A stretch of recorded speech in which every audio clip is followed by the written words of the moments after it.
je voudrais dire une petite gentillesse à Michel Quint. C'est que dans le fond, quand on connaît une région depuis longtemps, on considère que c'est à la fois un orchestre national, des centres dramatiques, qui finalement ont permis à cette région de marquer des points au niveau culturel. C'est vrai que ça, ils ont fait tout ça. Mais les auteurs aussi ont permis cela. Et ça, c'est peut-être un peu moins rarement dit. Je le dis. Voilà.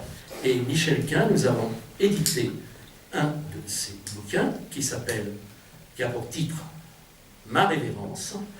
Et Janine peut revenir sur le plateau.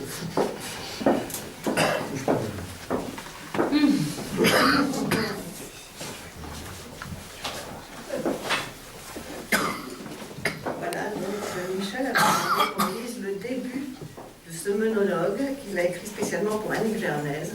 Et le texte a été créé et joué à la Verrière. C'est donc l'histoire d'une maman SOS qui va prendre sa retraite. Je n'en dis pas plus, vous allez comprendre un petit peu. Alors le livre est petit, mais c'est une pièce entière.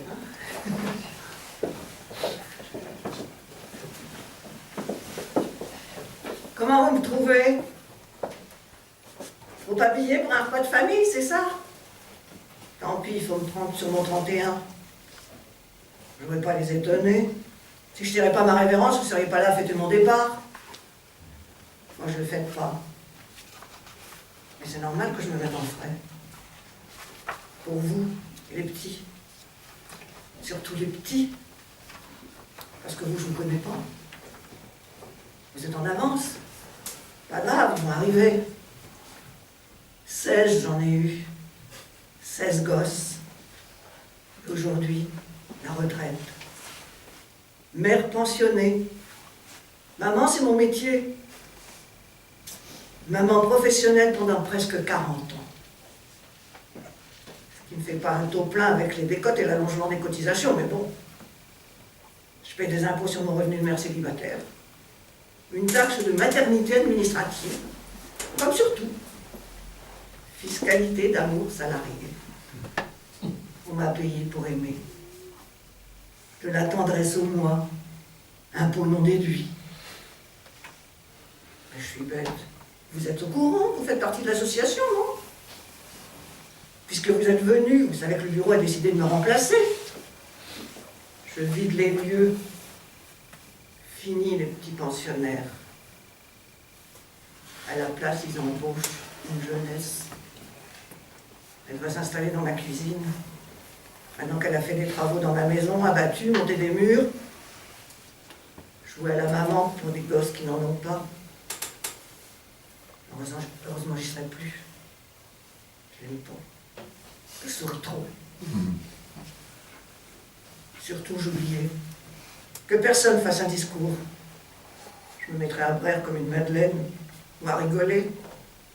Parce que, autant dire tout de suite, votre studio kitchenette réservé aux mères en cessation d'activité, je dirais pas. Je convole. Eh oui. Je fais une fin. J'épouse. On me passe la bague au doigt. Tralala. Comme quoi je fais les choses à l'envers. D'abord les enfants, le mariage ensuite. À mon âge, je débute en juste noces. Pensez ce que vous voulez, mais je m'en bats l'œil. Et je me fais ma fête toute seule. Ne laissez pas le temps. Si je veux revoir les enfants, il faut jouer une dernière fois à la maman. On aurait dit qu'on ferait un repas de famille. D'abord à la nappe. Voilà. Je ne suis pas folle, hein, n'ayez pas peur. J'essaie juste de ne pas pleurer. Elle pose ses chaussures. On dirait surtout que j'attends Père Noël à laisser mes godasses ainsi. Elles sont un peu justes, mais Amandine ne mettait plus. T'en foutrais, Père Noël. Et mon présentable. Je les mélange, mes poussins, ou je les place par couvée. 3, j'en ai eu des couvées. La toute première, quand j'ai débuté ici, Franck, Gérald, Bénédicte, Sandrine, Isabelle. Après, une fois qu'ils sont partis du poulailler, Émilie, Élodie, Céline, Olga et Anthony sont venus. Et puis, la dernière fourmi, Julie, Amandine, Lisa, Aziz et Kader. Et toi, José, mon petit coq estropié, qui est resté presque 30 ans depuis le commencement. 7 familles en tout. On aurait pu y jouer, sauf que sans le papa, le pépé, la mémé, la partie n'aurait pas duré longtemps. Et pas tous frères et sœurs. Kader et Julie, par exemple, rien à voir au départ. Mais à force, ils ont vu. Et c'est devenu du pareil au même. En comparaison de moi, la Sainte Vierge peut bien aller se rhabiller. Hein. L'Immaculée Conception, je l'ai vécu 16 fois. Alors qu'elle ne la ramène pas avec son Jésus. Oh, et puis moi, je l'ai mis en fournée. Hein. Je l'ai mis par fournée. Dans l'ordre. Je vous ai un bout de table et moi l'autre. De toute façon, je ne me fais pas d'illusions. Ils ne pardonneront jamais. Ils ne comprennent pas. Arrête de hurler, José, t'es qu'un gamin. Et alors, qu'est-ce que t'es d'autre? On n'est pas un homme parce qu'on est allé jusqu'au bout du pire. José, toi je t'ai vu grandir, vieillir, pourrir. 30 ans ensemble, mon petit saligo. T'as piétiné mes joues avec tes sataniques bols atrophiés. Tout petit, on se rendait moins compte. Toi non plus. Après, forcément, les autres cavaliers, tu te traînais, tu n'avais pas la patience des béquilles. Tu les laissais tomber, tu rampais sur le trottoir pour m'emmerder à rentrer tout trempé, boiteux, boueux, des trous à tes pantalons et écorchés de partout. T'es devenu teigneux. Le foot dans le jardin avec Franck et Gérald pour moyen que tu les laisses jouer. Maman, José tape avec ses béquilles. Tu me regardais bien effronté. Vas-y, fous-moi une raclée. Comme si j'allais taper un polio. Tu gagnais à tous les coups. T'as fini par crever le ballon, puis de racheter un.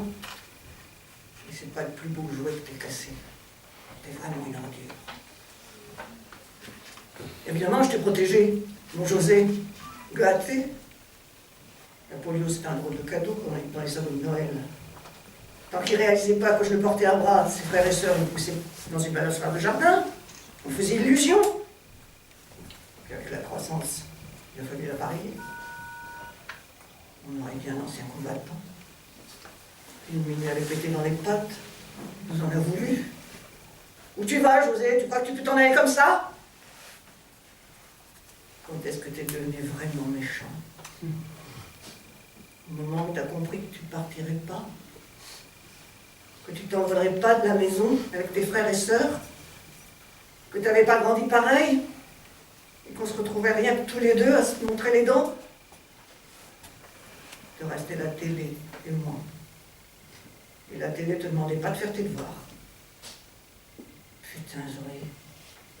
T'es payé pour me torcher, alors rallume la télé, fais-moi la clafoutis. Sinon je me jette dans l'escalier et je dis que tu me vas. On était capable. Clafoutis, je le réussis bien. Tu pouvais t'en enfiler un complet sans soupirer. Mais aujourd'hui, t'en as pas. On n'est plus autant des cerises, ni du gay rossignol.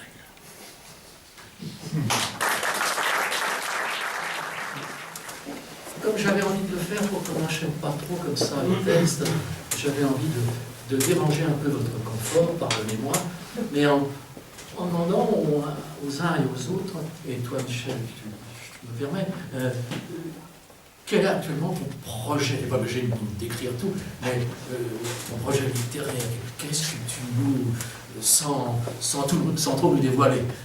Mon projet littéraire, c'est plus un projet dans la mesure où il est quasi abouti, où je suis à la page, en révision à la page 97 sur 135. Ça concerne le théâtre, puisque jusqu'à présent, ça s'appelle Alexandre Sénéchal Forain. Et c'est l'histoire d'une espèce de réincarnation de Frégoli, un comédien transformiste, l'Arturo Brachetti du pauvre. Et sa spécialité, c'est de faire des reconstitutions in situ. Par exemple, il fait la mort de Mesrine, là où ça s'est passé. Mais il fait Mesrine et sa compagne. Il fait les deux.